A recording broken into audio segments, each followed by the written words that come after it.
Showbiz অঙ্গনের তারকাদের মুখে মারধরের কথা সচরাচর খুব একটা শোনা যায় না। তবে চিত্রনায়িকা শবনম বুবলী এবার এতটাই ক্ষুব্ধ হলেন যে টিভি পর্দার ক্যামেরার সামনেই রীতিমতো মারধরের হুমকি দিয়ে রাখলেন।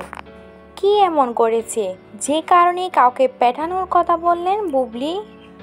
সম্প্রতি সামাজিক মাধ্যমে চিত্রনায়ক শরীফুল রাজু নায়িকা শবনম বুবলীকে নিয়ে ছড়িয়ে পড়ে এক বিভ্রান্তিকর খবর, যেখানে দাবি করা হয় বিয়ে করেছেন রাজ বুবলী।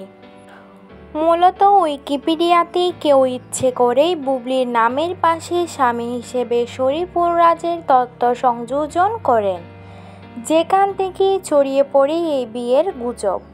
বিষয়টি নিয়ে সম্প্রতি এক গণমাধ্যমে কথা বলেন বুবলী, যেখানে তাকে শরীফুল রাজের সঙ্গে বিয়ের প্রসঙ্গে প্রশ্ন করা হয়। সেই প্রশ্ন শুনে কেঁপে ওঠেন অভিনেত্রী। বলেন, যারা তথ্যগুলো এডিট করেছে তাদেরকে ধরে মিনিমাম কয়েক ঘন্টা পেটানো উচিত।